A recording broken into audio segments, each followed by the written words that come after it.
নমস্কার, high news আপনাদের সকলকে স্বাগত। আপনারা দেখছেন নিউজ টুডে।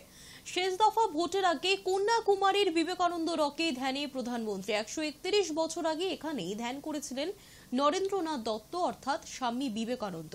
কন্যাকুমারী সেই বিবেকানন্দ রকে এবার ধ্যানে বসেছেন প্রধানমন্ত্রী। প্রায় 45 ঘন্টা সেই ঐতিহাসিক স্থানেই ধ্যান করছেন মোদী। বৃহস্পতিবার তিরুঅনন্তপুরমের ভগবতী আম্মান মন্দিরে পুজো সেরে ধ্যানে বসেছেন তিনি।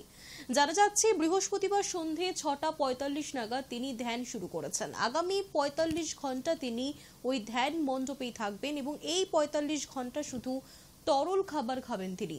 জানা যাচ্ছে 45 ঘন্টা কারোর সঙ্গে কোনো কথা বলবেন না, অর্থাৎ পুরোটাই মৌনব্রত পালন করবেন মোদী।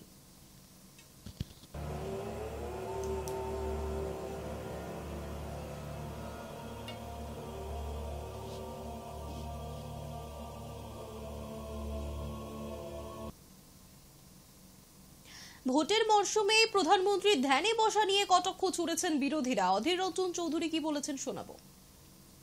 देशवासी को पता चल गया है। मोदी जी नारा लगाए थे इस बार 400 पार, हमारे नारा थे इस बार मोदी सत्ता से बाहर।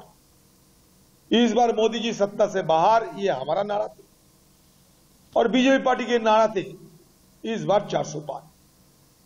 तो मोदी जी अभी ध्यान में चले गए, अभी तो उनसे जवान नहीं निकलेंगे। चलिए 4 तारीख के बाद जरूर उनकी ध्यान भंग होगी और उसके बाद कोई नया ढंग वो तय करेगी, कोई बनाएंगे, उसके लिए थोड़ा इंतजार करो। দুজন শ্রমিকের মৃত্যুর প্রতিবাদে অগ্নিমিত্রা পালের নেতৃত্বে পথ অবরোধ। কাজ করতে গিয়ে ওপর থেকে পড়ে গিয়ে মৃত্যু কারখানার 2 শ্রমিকের। আর তারই প্রতিবাদে 6 নম্বর জাতীয় সড়ক অবরোধ বিজেপি কর্মী সমর্থকদের।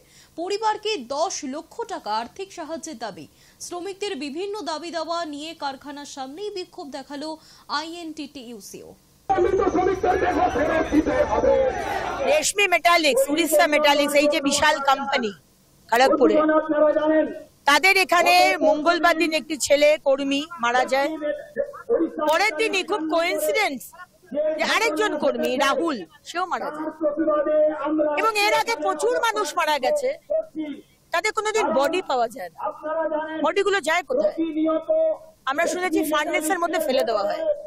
কারণ এরা সবাই উড়িষ্যা, বিহার, ইউপি থেকে এদেরকে কাজে লাগানো হয়। স্থানীয় মানুষ কাজ পায় না।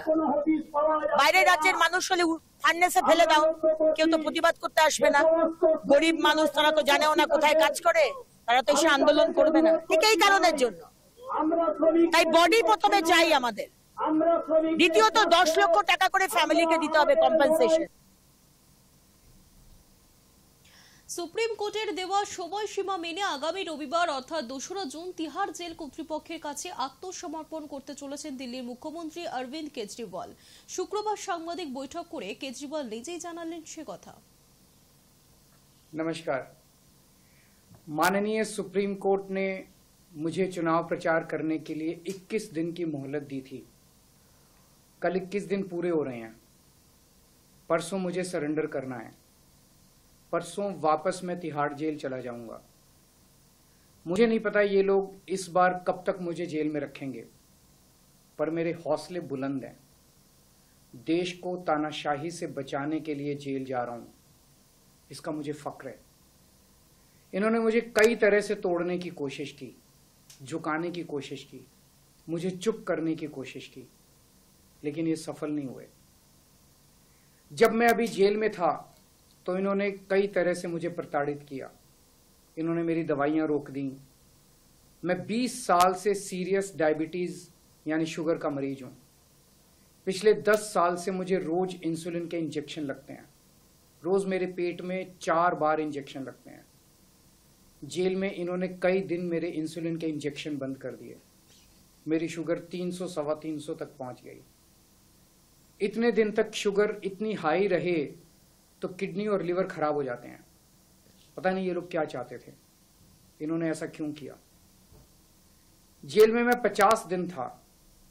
इन 50 दिनों में मेरा 6 किलो वजन कम हो गया। जब मैं जेल गया तब मेरा वजन 70 किलो था, आज 64 किलो है। जेल से छूटने के बाद भी वजन नहीं बढ़ रहा। डॉक्टर कह रहे हैं कि ये शरीर में किसी बड़ी बीमारी का भी संकेत हो सकता है। कई टेस्ट करवाने की जरूरत है। मेरे यूरिन में भी कीटोन लेवल बहुत ज्यादा हो गया है। परसों मैं सरेंडर करूंगा। सरेंडर करने के लिए लगभग दोपहर 3 बजे अपने घर से निकलूंगा।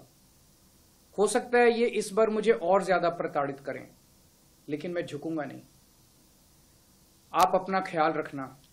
मुझे जेल में आपकी बहुत चिंता रहती है। आप खुश रहेंगे तो आपका केजरीवाल भी खुश रहेगा। मैं बेशक आपके बीच नहीं होऊंगा, लेकिन आप चिंता मत करना, आपके सारे काम चलते रहेंगे। मैं चाहे जहां रहूं, अंदर रहूं, बाहर रहूं, दिल्ली के काम नहीं रुकने दूंगा।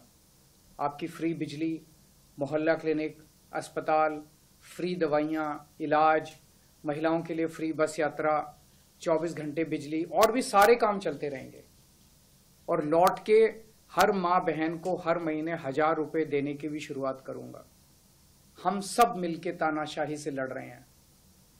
देश को बचाने के लिए यदि मुझे कुछ हो जाए, यदि मेरे प्राण भी चले जाएं, तो गम मत करना। आपकी प्रार्थनाओं की वजह से ही आज मैं जिंदा हूं। শুক্রবার শহরে পানীয় জল পরিস্থিতি খতিয়ে দেখলেন শিলিগুড়ির মেয়র গৌতম দেব। সাংবাদিকদের মুখোমুখি হয়ে তিনি জানান, পানীয় জলের সমস্যার মধ্য দিয়ে চলছে শহর শিলিগুড়ি। শিলিগুড়ি পৌরসভার তরফে বিকল্প ব্যবস্থাও করা হয়েছে, কিন্তু তা কতটা পর্যাপ্ত শুক্রবার সেই বিষয়টি খতিয়ে দেখতে 33 নম্বর ওয়ার্ড এলাকায় পরিদর্শনে যান গৌতম দেব। রাজু ছবি দিতে না, ট্যাঙ্কি উল্টে যাবে।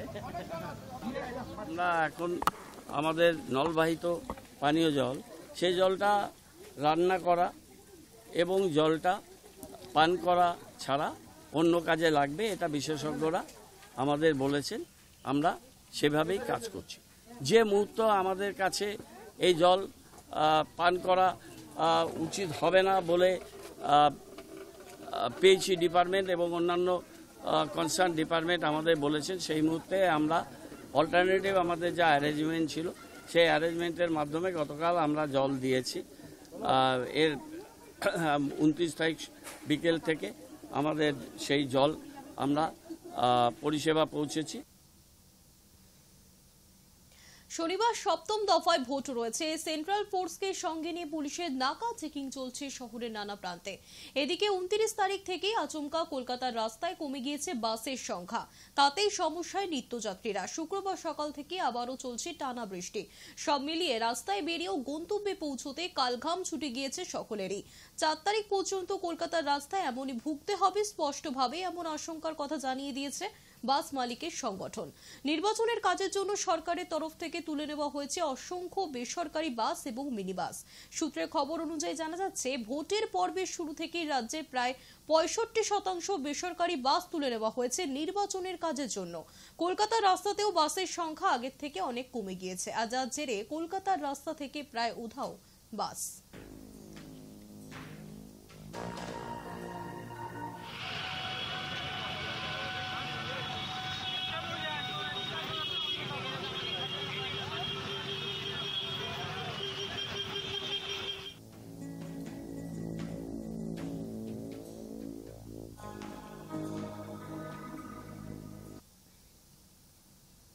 বাংলাদেশের সাংসদ খুনের তদন্তে এবার সিট গঠন করল সিআইডি। সেপটিক ট্যাঙ্কের উদ্ধার দেহাংশ বাংলাদেশের সাংসদের কিনা তা জানতে ডিএনএ টেস্ট করবে সিআইডি। নিহত সাংসদের কন্যা থেকে সংগ্রহ করা হবে নমুনা। ফরেনসিক রিপোর্টের অপেক্ষায় রয়েছেন গোয়েন্দারা। বাংলাদেশের সাংসদ খুনের রহস্যভেদ কবে হবে? নিউটাউনের আবাসনের সেপটিক ট্যাঙ্ক থেকে যে দেহাংশ মিলেছে তা কি বাংলাদেশের সাংসদেরই? নিশ্চিত হতে এবার ডিএনএ টেস্টের তোড়জোড় শুরু করা হয়েছে সিআইডির তরফে।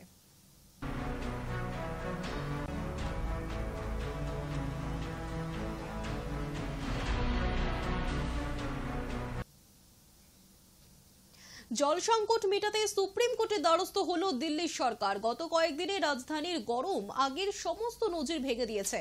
50 ডিগ্রির উপরে পৌঁছে গিয়েছে সেখানকার তাপমাত্রা। আর এই তীব্র গরমে জল সংকট দেখা দিয়েছে শহরের বিভিন্ন এলাকায়, যা মেটাতে পড়শি 3 রাজ্যের সাহায্য চায় দিল্লি। সুপ্রিম কোর্টে দিল্লি সরকারের তরফে যে মামলাটি করা হয়েছে সেখানে হরিয়ানা, উত্তরপ্রদেশ এবং হিমাচল প্রদেশ থেকে বাড়তি জল চাওয়া হয়েছে।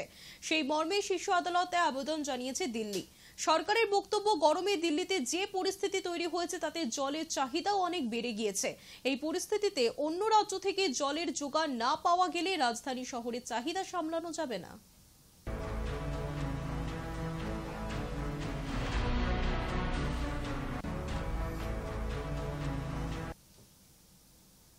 জেলা জুড়ে বৃষ্টি শুরু হয়েছে। প্রবল বৃষ্টিতে হোটেল বন্দি পর্যটকেরা। আবহাওয়া দপ্তর জানিয়েছিল নিম্নচাপের কারণে বঙ্গে বৃষ্টি শুরু হবে। আগামী ২রা জুন পর্যন্ত চলবে সেই বৃষ্টি এবং সেই মতো শুক্রবার সকাল থেকেই বজ্রপাত সহ টানা বৃষ্টি জেলা জুড়ে। আর প্রবল বৃষ্টিতে দীঘার সমুদ্র উপকূলেও, ফলে হোটেল বন্দি হয়ে পড়েছেন পর্যটকেরা। সমুদ্র পাড়ে প্রায় কোনো পর্যটকের দেখা নেই, বন্ধ সেখানকার দোকানপাট। চিন্তায় ব্যবসায়ীরা, কারণ কিছুদিন আগে ঘূর্ণিঝড় রেমালের কারণে গত কয়েকদিন দীঘায় সেভাবে ব্যবসা হয়নি। তারপর আবারও নিম্নচাপের কারণে সমস্যায় পড়তে হয়েছে সেখানকার ব্যবসায়ীদের।